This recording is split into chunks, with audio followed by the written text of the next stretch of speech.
Hello everyone, welcome to Psyche, and today we're going to be talking about a different personality test other than the MBTI called the Attitudinal Psyche test. Now this is a test that somebody shared with me on my Discord server and I thought it was really interesting, so I thought I'd share it with you all. Let's get into it.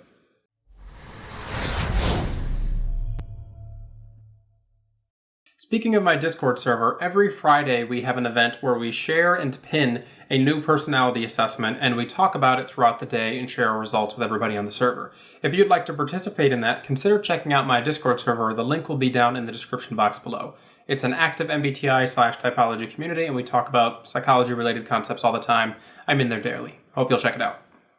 You can take this personality assessment for free on the website attitudinalpsyche.com, and I will include a link down to the description box below. I would actually recommend that you take the assessment before I begin talking about these functions and the letters and what they all mean, because I think it's better for you to go in blind and experience the assessment first before you know what you might want to be scoring for. So I recommend if you want to learn more about this and take it before you get that bias introduced, go down in the description box below, check out this test. I will warn you though, it is kind of a long test. Even for me, who is someone who tends to be quicker with answering questions, it took me about 10 to 15 minutes, and other people I knew, it took them upwards of 30 minutes. So it's a cool assessment, go check it out. So the Attitudinal Psyche test is a lot like the MBTI test in that there's 4 different letters that make up your personality type.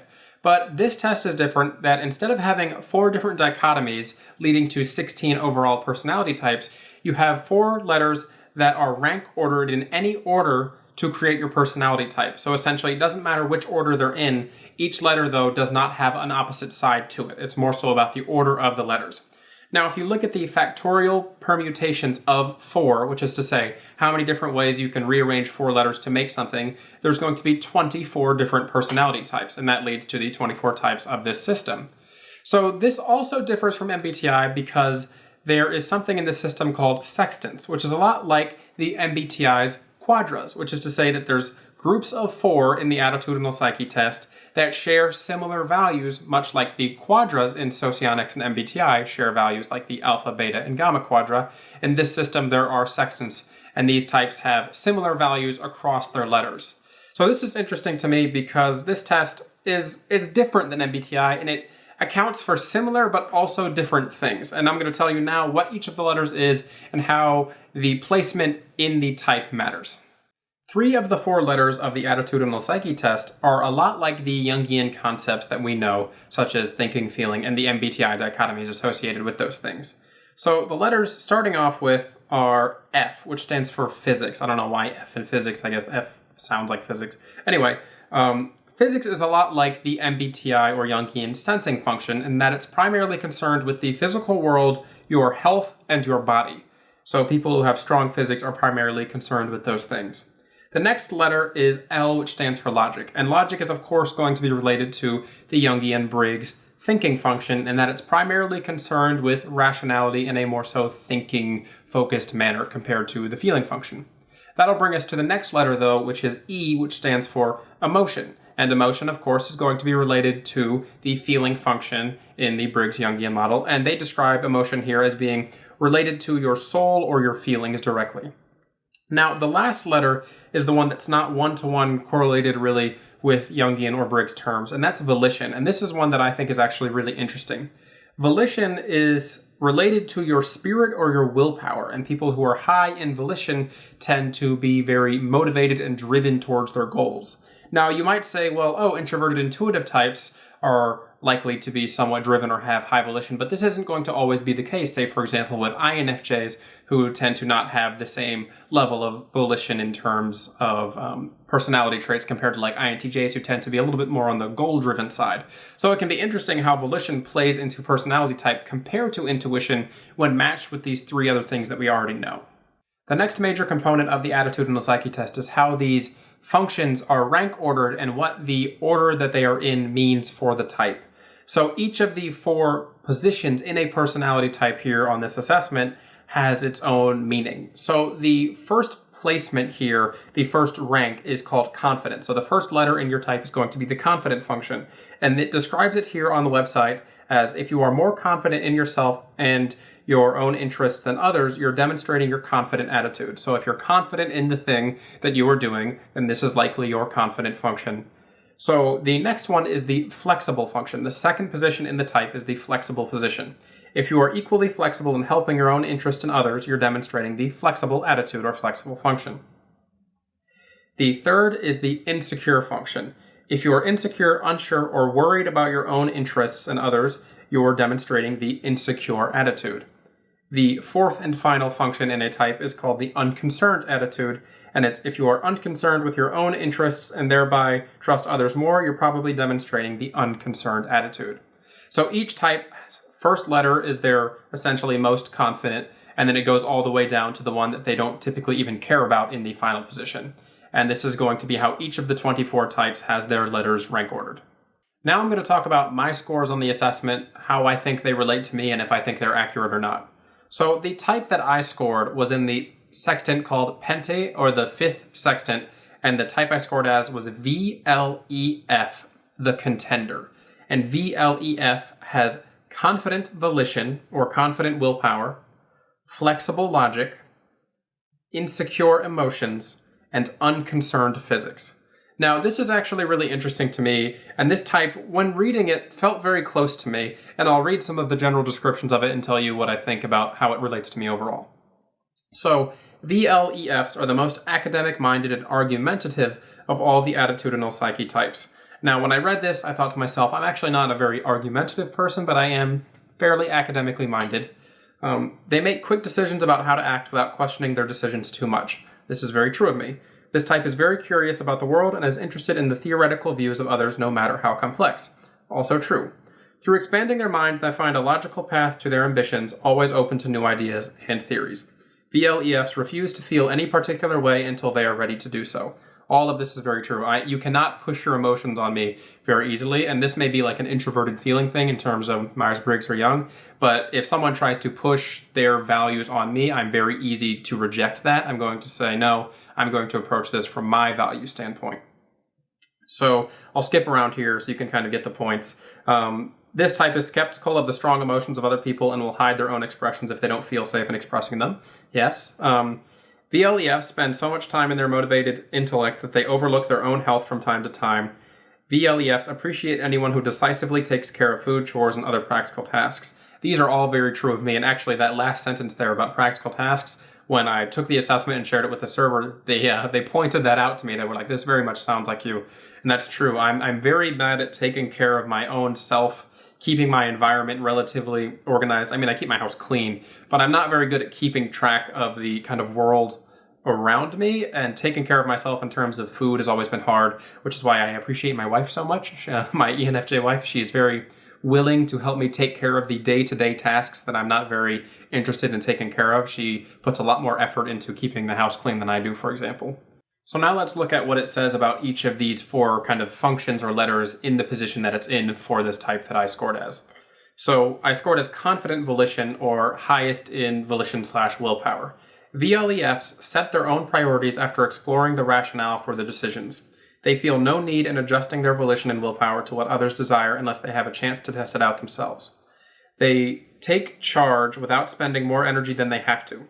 Sometimes this means VLEFs will delegate responsibilities to people in a room without necessarily being open to options. Maybe that sounds a little bit more aggressive than my nature. I'm usually very open to other people's opinions, and I'm usually not one to step up and take a leadership position role unless I absolutely have to. I much prefer to kind of have that like secondary advisor leadership position. But yeah, I suppose this can be relatively true. They tend to trust their own emotions and find confidence in stating their identity and accomplishments openly. They persuade people to complete their aims by walking them through a logical explanation, being totally open to any logical input given back to them. If no one is qualified to achieve the goal, VLEFs eagerly do it themselves without consulting anyone of the appropriateness. Now that's true, and that kind of relates more so to what I was saying a minute ago.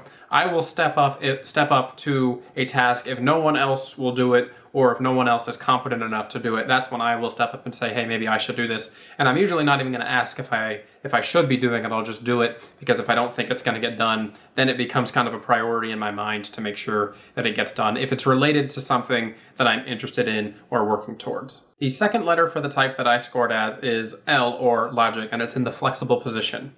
VLEFs explain their inner workings of their projects. They easily explain what drives them to learn subject matters in depth and can encourage others to figure things out for themselves as well. VLEFs spend much time comparing knowledge with people through discussion, and this can lead to arguments where they challenge and push others to make decisions. Now, I am more so a kind of conversation for conversation's sake type of person. I really don't like debate. I am not a debater, but I am someone who will get into maybe kind of heated conversations, but my goal is never to kind of have a debate or be right or wrong. It's more so just to challenge and push ideas against each other to see if they hold. And to me, that's my way of kind of figuring out whether or not something is likely to be true or work. It's not important to me whether or not if it's like 100% factually correct all of the time, like logically consistent type of thing. It's more so, can I push this idea and see if it cracks under this pressure? So this type is interested in the political arguments of others and feels a special connection to those who harbor unending skepticism towards ideas. Now, I don't know if it means directly political, but I'm not actually a political person at all. I specifically avoid politics. They hope others take their feelings into consideration during a debate and will gladly adjust their ideas to meet any logical level of communication. Yeah, I would say that's pretty true, and I also do my best to make sure that I'm accommodating the other person's emotions as well. As I said earlier, when I'm having a conversation with somebody, my goal isn't to assault them as an individual. I'm not trying to make them feel bad or crack down their logic as a person. It's more so to see if the ideas will crack under the pressure of the conversation. Whether you are an expert or a novice, VLEFs will help you to understand an idea through open explanations. So that's, as you can probably see with this channel, is something I enjoy doing. I enjoy helping people understand topics, especially if it's something that's complex, that can be broken down, like MBTI and type overall. For example, type is something that if you look at it through a Jungian lens, if you handed somebody psychological types and were like, here, learn type, they probably would have no idea what they're reading unless they were somebody who already had a general idea of psychology and things related to psychology. But I think that it's important to be able to break down these larger ideas into simpler abstract concepts and applicable kind of things that can be given and easily more understood by other people. So the third function in this type for me is insecure emotions, or third slot emotions.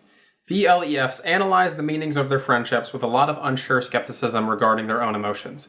They measure the drive of every new person in their lives and wonder if they should feel comfortable to express themselves in any given instance.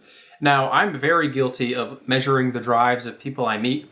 One thing I do when I'm interacting with new people is I very much am likely to kind of size them up and see whether or not this person is likely to have a lot of potential, if there's going to be room for growth between the relationship or communication between us. Is this person likely going to be able to be my friend?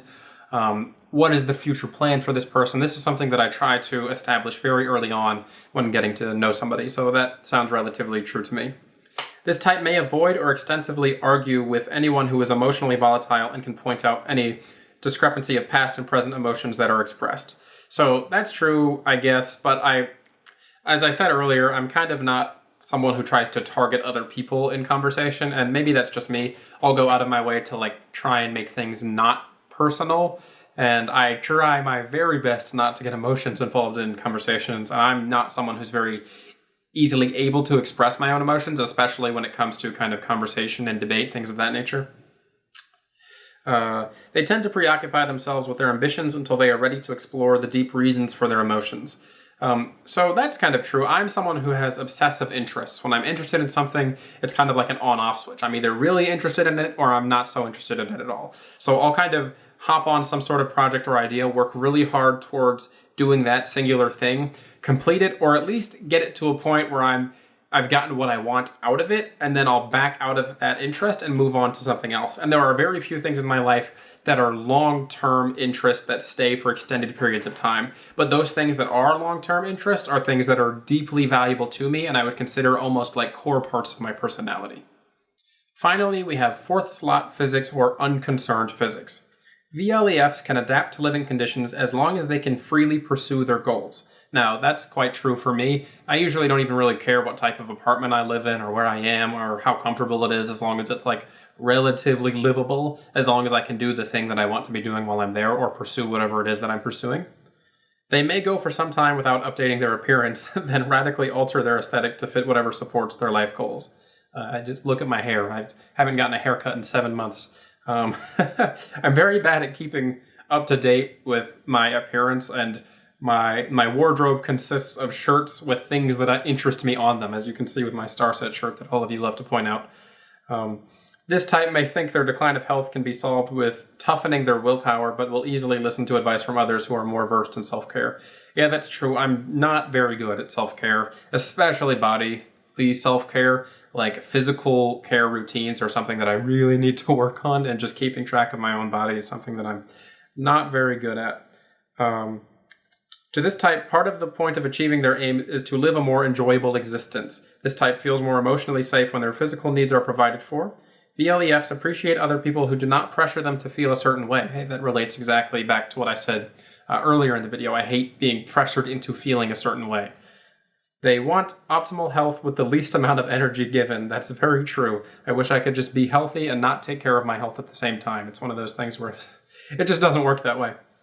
They appreciate efficient principles in order to take care of themselves. This type benefits from those who remind them about health and household matters, which is true. As I said earlier, my wife is very good about reminding me about things that I should be doing to take care of myself, and that's why I appreciate her, and I think we go well together.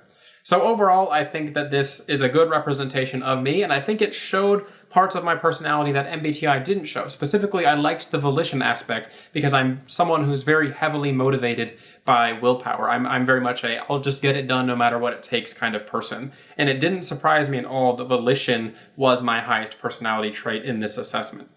So the last thing I want to talk about this personality assessment and how I scored on it is how my type in this system relates to my MBTI type and the cognitive functions of my MBTI type. So for example, the VLEF is volition, logic, emotions, and then physics. And the MBTI or Jungian INTJ is introverted intuition, extroverted thinking, introverted feeling, and then repressed sensing. So this is really interesting to me because except for volition, which isn't correlated one-to-one with intuition, you can see how, for example, logic and thinking are both the second function for both of these types. How emotions and feeling are the third function for both of these types. How sensing and physics are the fourth function for both of these types. And it was interesting to me to see this kind of correlation there and how these types overlapped. So tell me down in the comment section below, what do you think of the Attitudinal Psyche test? What did you score? Do you think that your personality profile there matched your personality overall? Do you think it showed you anything different than maybe your MBTI or Jungian type? Would you like to see more related to this personality assessment in the future? I actually really enjoyed this assessment, and I'm interested in maybe doing more with this in the future. So if you'd like to see that, let me know. Other than that, I would like to remind everybody that I do have personality typing sessions available at my website, psyche.com, if you're interested in working with me to find out what your personality type is and what that means for you. This has been Asura at Asura Psych. Have a good one.